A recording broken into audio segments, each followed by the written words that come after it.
반갑습니다. 7월 10일 수요일 큐티 스케치 시간입니다. 오늘 본문은 열왕기하 9장 14절부터 26절까지의 말씀입니다. 오늘 본문은 이렇게 시작합니다. 이에 nim시의 손자 요사밧의 아들 예후가 요람을 배반하였으니 곧 요람이 온 이스라엘과 더불어 아람의 왕 하사엘과 맞서서 기르앗 라못을 지키다가 아람 왕 하사엘과 더불어 싸울 때에 아람 사람에게 부상한 것을 치료하려 하여 이스라엘로 돌아왔던 때라. 예후가 이르되 너희 뜻에 합당하거든 한 사람이라도 이 성에서 도망하여 이스라엘에 알리러 가지 못하게 하라 하니라. 오늘 본문은 이제 예후가 요람을 배반하는 그런 장면입니다. 배반이라기보다는 이제 하나님의 뜻을 받들어 그가 이제 왕위를 차지하게 되는 거죠.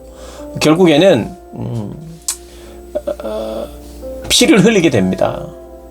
예후가 이스라엘에 아람 사람에게 부상당했던, 아람과의 전쟁 때문에 부상을 당했던 요람 왕을 이제 죽이러 가는 거죠. 어떻게 보면 기회가 온 것입니다. 요람 왕이 잘 거동을 하지 못하는 부상을 당한 상태. 이것이 하나님이 준 기회라고 믿고 그렇게 감행을 하는 거죠. 그래서 나를 따르지 않을 사람이 있다면 나가라.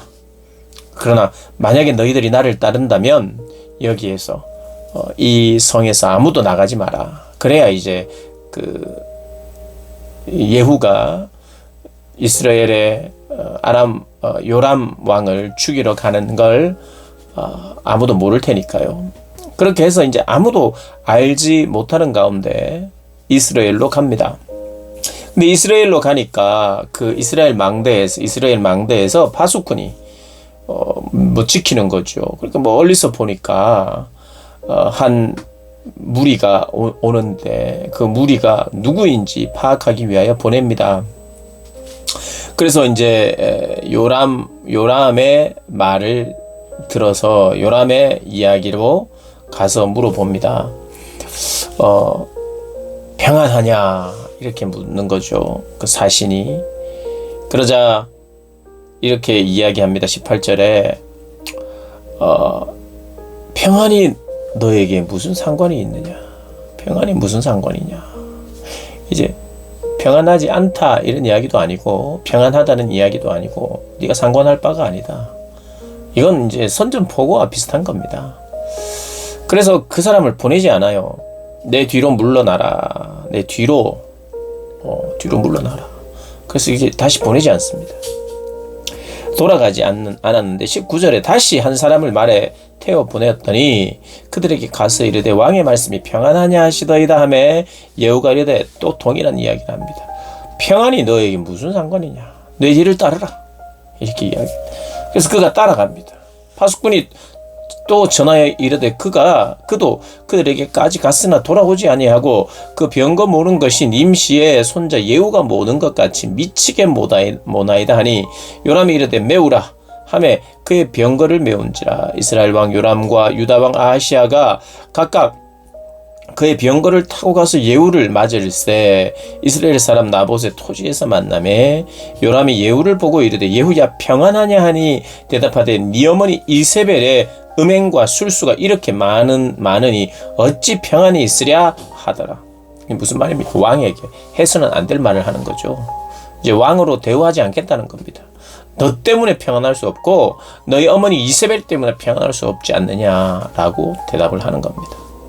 그러자 이것이 예후의 공격인 줄 알고 도망갑니다. 바로 도망갑니다. 요람이 곧 손을 돌이켜 도망하며 아하시아에게 이르되 아하시아여 반역이라도 하니 예후가 힘을 다하여 활을 당겨 요람의 두 팔 사이를 쏘니 화살이 그의 염통을 꿰뚫어 나오매 그가 병거 가운데 엎드러지니라.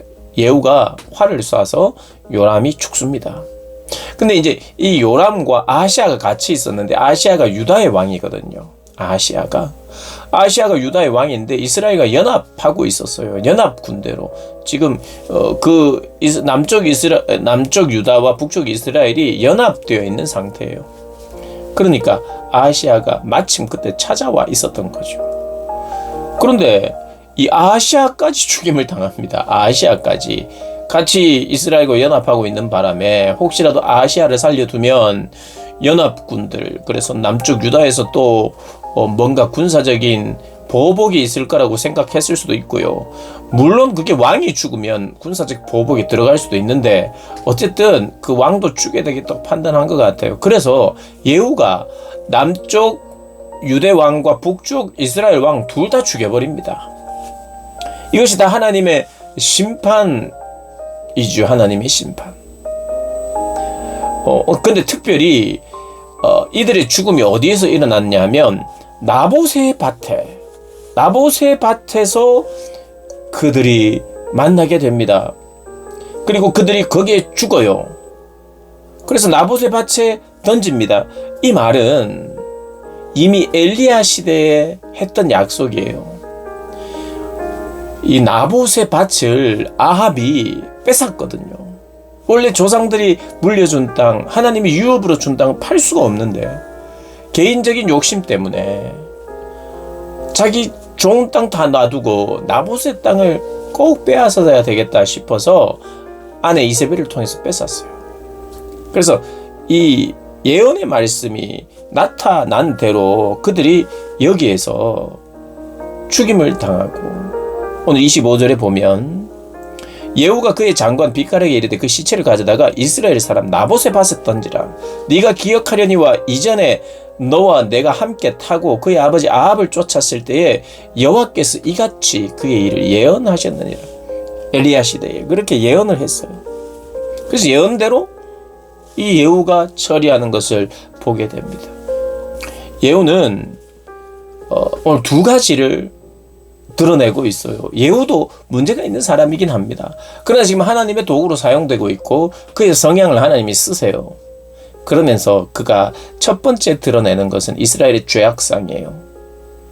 요람, 그리고 아합 왕조, 그 아합의 가족들이, 아합의 아들들이 왕이 된 이 가족, 이 왕조가 바로 오므리 왕조인데, 이 오므리 왕조의 완전한 멸망이 이제 일어나는 거죠. 이제 예후 왕조가 시작이 되는데, 아합 왕조를 향하여, 오므리 왕조를 향하여, 특별히 아합과 이세벨을 향하여 이렇게 이야기하는 거죠.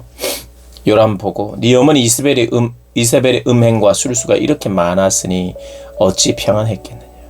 그들의 죄악상, 우상 숭배의 죄를 드러내고 그것 때문에 너가 죽는다라고 이제 말하고요. 25절에 보면 그의 아버지 아합을 쫓았을 때 여호와께서 이같이 그의 일을 예언하였더라. 무엇이냐? 이전의 죄악을 기억하게 하는 겁니다. 우상을 섬긴 죄도 이스라엘이 계속해서 흘러내려왔던 이 우상을 숭배하는 죄도 드러내었고, 나봇이 우상만 섬기는 게 아니라 사람들도 착취하는, 사람을 섬기지 않고 사람의 것을 빼앗는 왕이었다는 것을, 그 왕가였다는 것을 이야기합니다. 그래서 나봇의 밭에 던지라. 나봇의 밭을 언급함으로 말미암아 이전의 죄악을 기억하게 하는 거예요.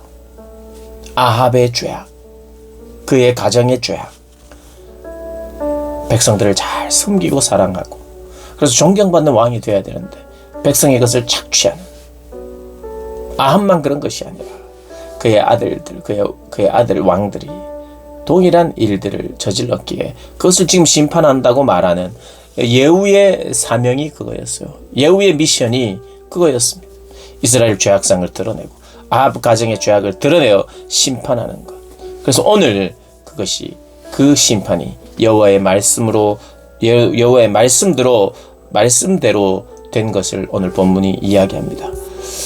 하나님의 역사는 이렇게 약속한 대로, 말씀하신 대로 이루어지고 있다는 것을 오늘 본문이 이야기합니다. 사랑하는 여러분, 우리의 삶도 마찬가지죠. 하나님이 기억하십니다. 그리고 우리가 회개한 또 죄는 하나님 또 잊어버리십니다마는 우리에게 있어야 하는 또 징계, 때로는 벌, 때로는 상, 은혜, 이런 것들을 우리의 삶 안에 늘 함께 있다는 것을 우리가 기억해야 돼요. 그래서 징계 중에도 은혜를 주시고, 또 은혜 가운데서도 여전히 징계받을 일들을 행하고 있는 우리의 연약하고 부족한 모습들을 인지하면서 겸손히 이 땅을 살아야 합니다. 그런 겸손함을 유지하면서 살아가는 저와 여러분 되시기를 주님의 이름으로 축복합니다.